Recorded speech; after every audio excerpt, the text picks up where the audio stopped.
Բարև ձեզ հարգելի հեռուստադիտողներ, CVK-ն այսօր տեսակապի միջոցով կզրուցի Գարեգին Բ-ի նախկին գավազանակիր անձնական քարտուղար Խորեն Վարդապետ Հովհաննիսյանի հետ։ Հայր Խորեն, շնորհակալություն, որ համաձայնեցիք զրուցել մեզ հետ։ Ամենայն սիրով։ Վարչապետ Նիկոլ Փաշինյանը այսօր կրկին մի նոր գրառում է արել եւ գրել, որ եթե պարզվի, որ իրոք Գարեգին Բ-ն խախտել է կուսակրոնության ուխտը եւ զավակ ունի, նա չի կարող լինել ամենայն հայոց կաթողիկոս, որովհետեւ խնդրո առարկա փաստի արկայության պահից նա չէր կարող լինել կուսակրոն քահանա եւ գրառման վերջում նա նշել է, որ Մայր Աթոր Սուրբ Էջմիածինը պիտի դիրքավորվի այս իրավիճակի նկատմամբ, ինչից հետո կիրականացվի հարցի հետագա պարզաբանում։ Ես կխնդրեմ ձեր մեկնաբանությունը եւ ինչպես պետք է այդ պարզաբանումը տեղի ունենա։ Ուրախ եմ, որ վարչապետը անդրադարձ է կատարել այս խնդրին։ Իրոք այդ խնդիրը կա մեր եկեղեցում, ես պնդում վերահաստատում եմ, որ Գարեգին Կտրիչ Ներսիսյանը զավակներ ունի մեկից ավելի կանանցից եւ պնդում եմ, որ իր վերջին զավակը ծնվել է տարիներ առաջ Միացյալ Նահանգներում եւ սա պարզ ուղղակի 25-ամյա աբեղայի սայթաքում չէ, նա հասուն տղամարդ էր եւ կաթողիկոս, երբ ծնվեց նրա վերջին զավակը։ Ողջունելի է, որ մեր իշխանությունները վերջապես հասան Սուրբ Էջմիածին, հասան Սուրբ Գրիգոր Լուսավորիչի գահը ուզուրպացրած այս հրեշին եւ ժամանակն է, որ մեր սրբություն սրբոց Մայր Աթոր Սուրբ Էջմիածինը մաքրենք այս երկու հրեշ ԿԿԲ-ի գործակալ Չեքիս Ներսիսյան եղբայրներից, Գարեգինից եւ Եզրասից։ Նրանք ոչ միայն շնացող, պոռնկացող մարդիկ են, փաստերը լեցուն են, վկայությունները անսահման, բայց անշուշտ այդ կուսակրոնության նուրբ հարցը կա, որը պետք է քննել հոգեբանների, աստվածաբանների, եկեղեցականների լուրջ հանձնախմբի միջոցով, շատ նուրբ հարց է, բայց ես ուզում եմ անդրադառնալ, որ այս բարոյական հարցից շատ առավել կարևոր է, որ կաթողիկոսի գահին բազմած անձը դավաճան է ուղղակի օտար երկրյա գործակալ։ Ես անցյալներում փաստեր բերել եմ եւ ասել եմ, որ շատ բացահայտումներ, որ արել եմ եւ անում եմ, պիտի անեմ, հետս գերեզման պիտի տանեի, եթե այս անպատկար Գարեգին Կտրիչը ձեռք չբարձրացներ Հայաստանի Հանրապետության վրա։ Նա այս անցյալ ամիս 2 դավաճանական հանձնարարություն էր ստացել, առաջինը մայիս 17-18-ին Բելարուսում էր, բարեբախտաբար մենք կանխեցինք դա եւ նրան ուղարկել էին Բելարուս, որպեսզի հանդիպի Լուկաշենկոին եւ նսեմացնի Հայաստանը եւ ստորացնի վարչապետ Փաշինյանին։ Բարեբախտաբար նա վախեցավ մեր արած բացահայտումներից առաջ եւ Լուբյանկա 2-ի իր տերերին խնդրեց, աղաչեց, որ ինքը գնա, բայց չհանդիպի Լուկաշենկոին։ Այնքան սարսափած էր բացահայտումից իր գնալուց առաջ, որ արեցի, անգամ իր խոսքում հաղորդագրության մեջ Լուկաշենկոին շնորհակալություն չի հայտնում, որ հող է տրամադրել եկեղեցի կառուցելու համար։ Այնքան սարսափած էր, որ անգամ պատարակ չի մատուցում, եկեղեցին ոցում եւ լքում է խորանը, եղբայրն է պատարակը մատուցում, եկեղեցու ոցման եւ պատարակ մատուցելու համար չէր գնացել, նա գնացել էր, որպեսզի Լուկաշենկոին առիթ տա, մեր վարչապետին ապտակ հասցնի եւ Հայաստանը ստորացնի։ Որոշ հոգեվորականներ եւ իշխանություն այս հերավար փոխհրաձգությունը որտեղից սկսվեց, այս հակամարտությունը ինչից սկսվեց ըստ ձեզ։ Վարչապետի կառավարության նիստի ժամանակ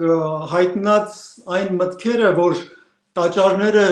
չուլանային տեսք ունեն, եթե ես երբ որ իմացա Սյունիքի տաճարների մասին է եւ երբ գիտեմ Սյունիքի առաջնորդը ով է, լրիվ օրինաչափ է, այդպես էլ պիտի լիներ։ Ես տարիներ առաջ 1 տարով եղել եմ Սուրբ Գայանե վանքի վանահայր, ընդամենը 1 տարի հազիվ։ Եվ ինձնից առաջ Սյունիքի առաջնորդ կար, ինչ է անունը, լեզուս չի պտտվում այդ տղային առաջնորդ կամ սրբազան ասեմ, կար եպիսկոպոս էր ստորագրում։ Ֆարաջով Գարեգինի պես մեկն է ուղակի, կապ չունի եկեղեցու հետ, կենաց ասած մեկն է, որին եպիսկոպոս է ուծել եւ ստորագրում է իբրև եպիսկոպոս։ Ուրեմն Գայանե, Սուրբ Գայանեի տաճարը, որ կաթողիկոսի պալատ վեհարանից, որը արժեցավ $35 միլիոն վերանորոգությունը, որի ընդամենը 150 մետր հեռավորության վրա էր, երբ նշանակվեցի վանահայր, գնացի, լացս գալիս էր, ամաչում էի այդ թափթփվածությունից, փնթիությունից, տաճարի, ուղղակի լուսավորություն չկար, գորգերի մի մասը վառված, լուսավորություն չկար, բրաներ ապահովեցի, հոսանքի լարեր, զգեստներ, երգչախմբի, սարգսակաց դասի համար եւ լրիվ չուլանային էլ չեմ ասում, տաճարի դռները եթե բացվում էին, չէին փակվում, եթե փակվում էին, չէին բացվում, էլ չեմ խոսում բակի վիճակի մասին, վանահոր գրասենյակի մասին, ես 1 տարում $22,000 նվիրատվություն ապահովեցի, նվիրյալ հայորդիների խնդրեցի, որ տաճարը այդ չուլանային վիճակից դուրս բերեն, ներսում բավականին գործ արեցինք, երբ անցել էի դրսին այլևս աքսորվեցի եւ այնտեղ ինձ շպահեց եւ այս անպատկառ սրբազանիկը Սյունիքի Մակար անունով, որ լեկտի փողոցային իր տիրակալի կաթողիկոսի բառապաշարով հանդգնում է պատասխանել վարչապետին Հայաստանի ընտրված, 10 տարի առաջ ինձնից առաջ Գայանեում է եղել եւ մատը մատին չի տվել, միայն ապահովել է, որ կաթողիկոսի քարտուղար Տեր Ստիփան Գրիգորյան անունով մեկը կար, որ ամիսը մեկ գալիս էր գանձանակները բացելու, ապահովել է, որ նկա գանձանակները տարիներով թալանի, չգիտեմ, երբ որ թալանում էր, տերտերը կիսվում էր Գարեգինի հետ, թե չէ, բայց ես նրա ձեռքը բռնեցի եւ արգելեցի գանձանակը թալանել, իսկ սա 10 տարի այդ Մակար կոչվածի օրոք գանձանակը թալանում էր եւ կաթողիկոսի մոտ կամպեյն էր անում, սրան գովաբանում էր եւ վերջը այդ թալանած գումարներով դարձավ եպիսկոպոս եւ այս անամոթ եպիսկոպոսիկը Գարեգինը ուղղակի շանթահարված է, այս անգամ ոտքի է հանել ոչ միայն իր արքեպիսկոպոսներին, այլ նաեւ եպիսկոպոսիկներին Գուգարքից, Սյունիքից եւ վարչապետը ընդամենը մտահոգ հայ քրիստոնյայի հավատացյալի վերաբերմունք ցույց տվեց, որ չի կարող տաճարները այդ վիճակում լինել։ Ես որ տեսել եմ այդ առաջնորդ կոչվածից հետո Սուրբ Գայանեն ինչ վիճակում էր,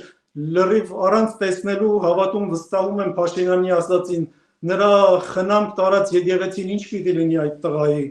Հայր Խորեն,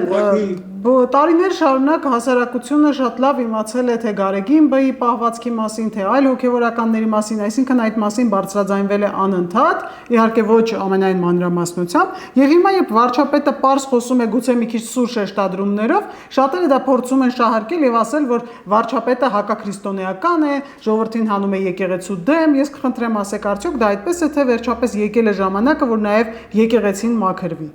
Գարեգինը եւ իր շուրջի մի քանի սրբապիղծներ հայելու գոյության մասին մոռացած հանդգնում են վարչապետին հայոյել եւ անգամ անիծել նրա զավակներին անչափահաս։ Ես վարչապետի փոխարեն այդ մի բառը թերևս չէի օգտագործի, բայց այս երբեք հարցակում չէ եկեղեցու վրա։ Վարչապետը շատ ավելի ներկայացնում է հայ եկեղեցին, քան այն սքեմավոր վեղարավորները,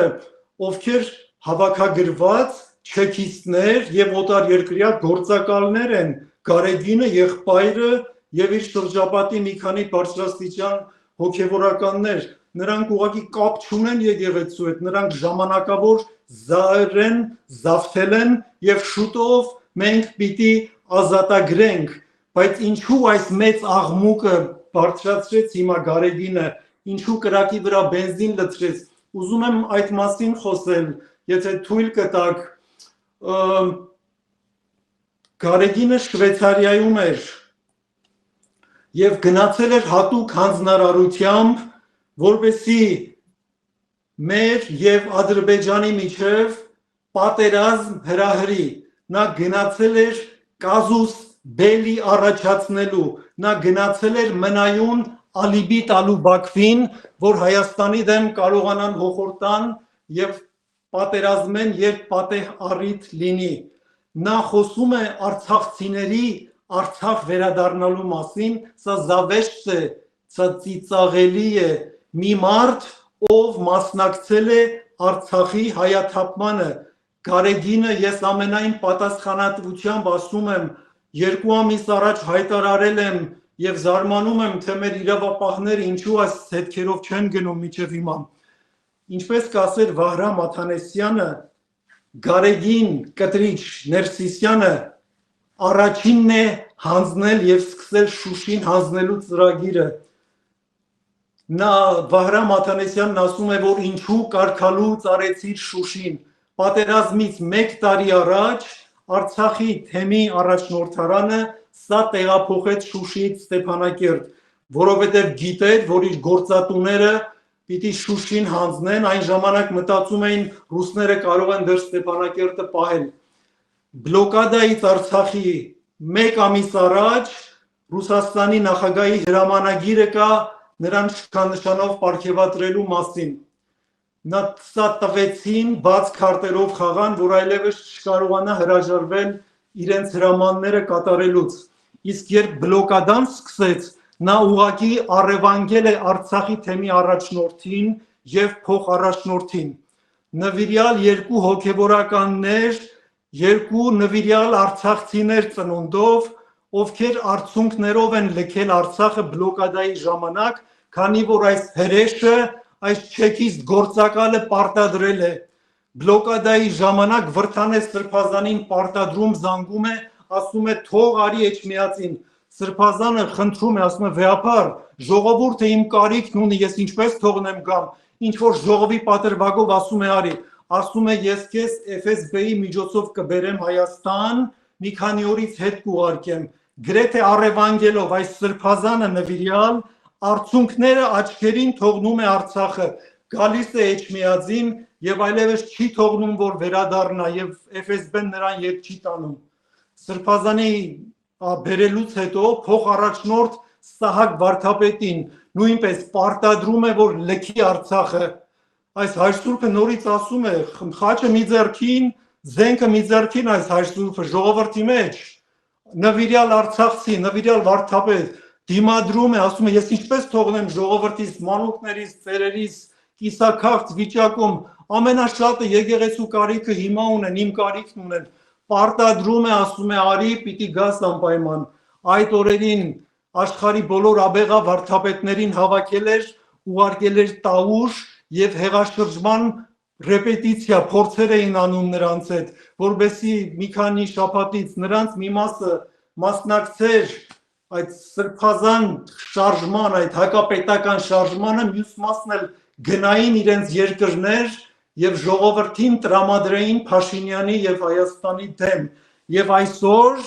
այս սրիկան, այս դավաճանը խոսում է արցախցիների Արցախ վերադարձի մասին, նա Սրբազանին եւ վարդապետին հանում է, գիտեր, որ պիտի դատարկվի Արցախը, որպեսզի երբեք չդիմադրեն, չկազմակերպեն։ Գարեգինի միակ նպատակն է եղել, որ քաոս լինի Արցախում, երբ պիտի դուրս գային, պիտի արյուն լիներ, ցավ, կսկիծ, որպեսզի արցախցիները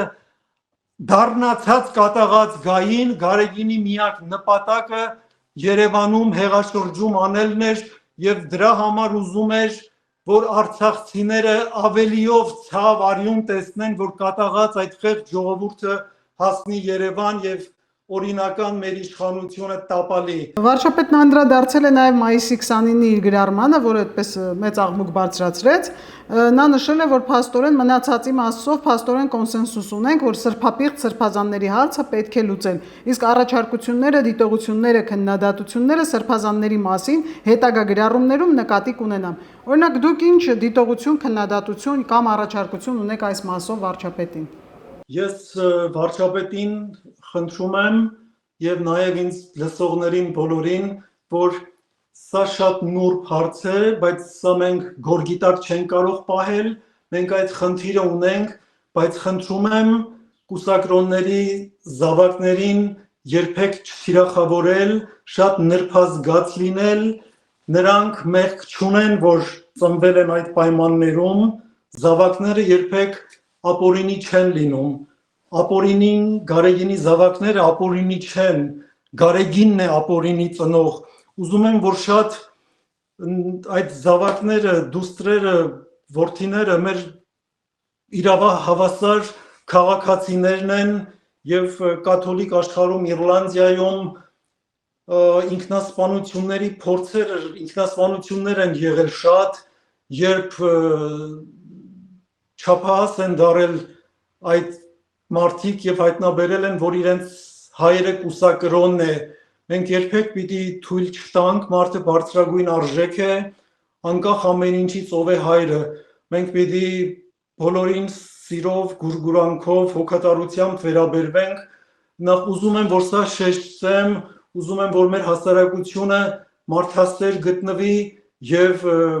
երբեք կուսակրոնների զավակները մեր հասարակության մեջ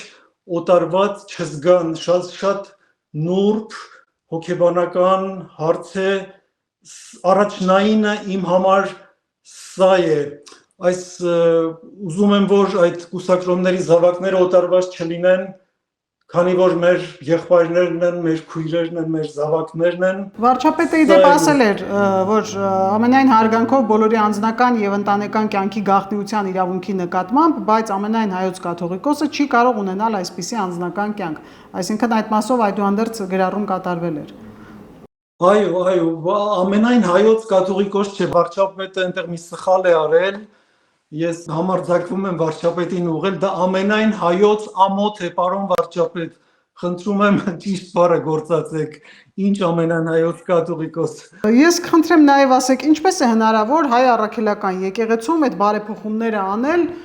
չգիտեմ, օրենքով կամ ըստ կանոնակարգի, ինչպես է դա հնարավոր։ Բարեփոխումների կարիք կա, այս կուսակրոնության հարցը միայն մեր եկեղեցում չէ հատուկ, ես մի օրինակ բերեմ, որպեսզի ձեր հետևորդները գաղափար կազմեն, թե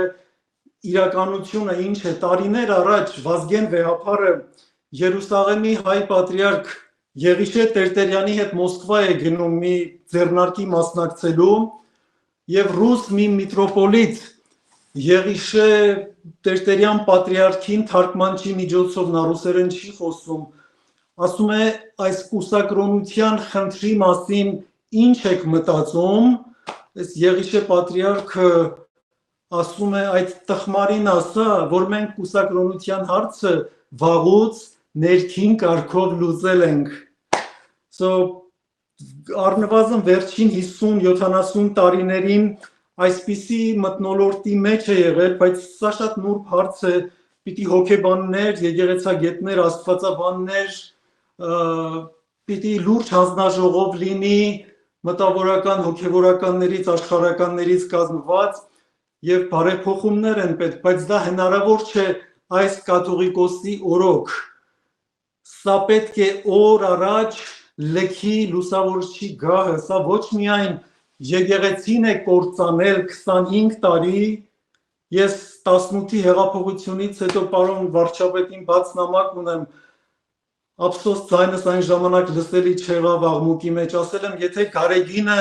շարունակի մնալ կաթողիկոս, Էջմիածնի գահին, հեղափոխությունը չի կարող հաջողվել, սա ուղղակի սատանայի տեղապահն է Հայաստանում եւ ուրախ եմ, որ վարչապետը մեր իշխանությունները վերջապես տեսան, նրանց աչքերը բացվեց եւ շուտով վստահ եմ պիտի ազատագրենք մեր սուրբ եկեղեցին, բայց ինչու Գարեգինը այսպես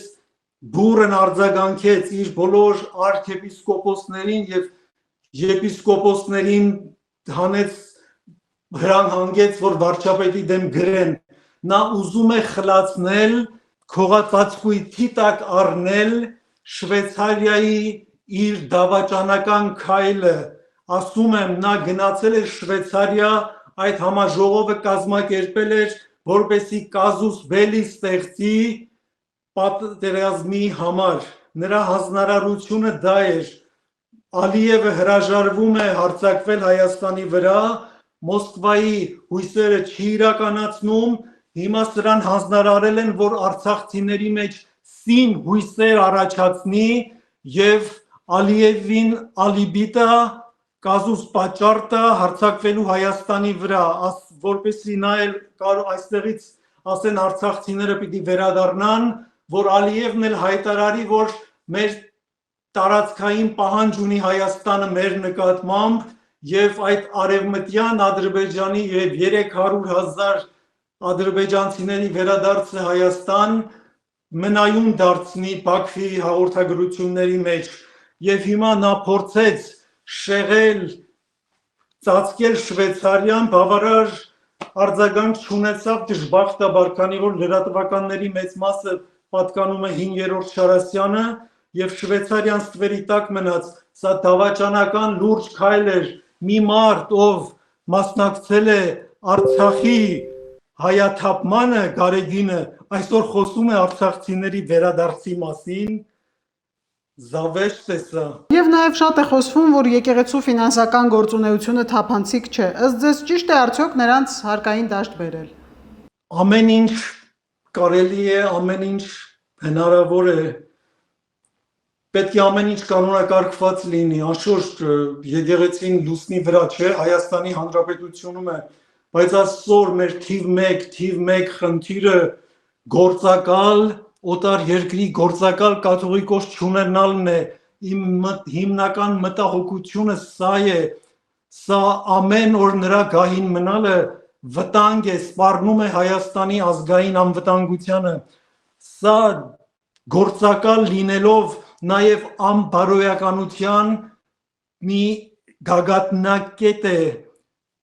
եւ նոր սերնդի հոգեվորականները նրան տեսնում են, ուղղակի թրենդային է փչացած լինելը, նրանից պոռնկություն է հոսում բուրում, շնություն է նրանից ճառագայթում, երիտասարդ սերնդին բավ է, որ ասենք եկեղեցին անկախ է պետությունից, պետությունը պարտավոր է, մեր ազգային անվտանգությունը պարտավոր է եկեղեցին փրկել Ներսիսյան եղբայրներից, Գարեգինից եւ Եզրասից, սրա պոռնկության եւ շնության մասին պատմությունները եւ վկայությունները չեն վերջանում, հյուսիս-արևելյան ցեղեր կան, որ յուրտաներում են ապրում, երբ նրանց տուն տղամարդ հյուր է գալիս, պատվելու մի նշան է, յուրտաներում իրենց կանանց կամ աղջիկների հետ թողնում են, որ գիշեր են անկողինը տալիս են մտնել կանանց աղջիկների անկողին, սա երբ Վազգեն Վեհափարի հետ գնում է Ամերիկա, Մոսկվան դժվարությամբ է թույլատրում Վազգեն Վեհափարին այցելել Ամերիկայի թեմ, բայց երբ թույլատրում են, երկու պայման են տալիս, ասում են, որ այս Գարեգինին պիտի հետդ գավազանակիր տանես, աբեղայր, եւ պարտադիր քո հետ պիտի լինի Վաշինգտոնում Մոսկվայի դեսպանատան մի դիվանագետ եւ Գարեգինը միշտ հետդ պիտի լինեն։ Սրանք Վեհափարը Գարեգինի հետ մի քանի շաբաթ ապրում է ազգային բարերար Ալեք Մանուկյանի տանը, հայ բարեգործական ընդհանուր միության նախագահի։ Ալեք Մանուկյանը իր տան դռները բացում է այս սրիկայի ավազակի առաջ, իսկ ինքը բացում է Մանուկյանի դստեր ննջարանի դուռը, եկեղեցամեր բոլոր շրջանակները այս մասին գիտեն եւ վերջինիս փողերով կարողացավ գահը գնել, բայց քանի որ սատանայի տեղապահն է, այնքան բախտավոր էր, որ կաշառքի ամբողջ գումարը չտվեց եւ գահը գնեց։ Շնորհակալություն։ Խնդրեմ Աստված օրհնի, պահի պահպանի Հայաստանը։ Հիշեցնեմ, որ մենք զրուցում էինք Գարեգին Բ-ի նախկին գավազանակիր անձնական քարտուղար Խորեն Վարդապետ Հովհաննիսյանի հետ։ Չմոռանաք հավանել տեսանյութը եւ բաժանորդագրվել Civic AM-ի YouTube-յան էջին։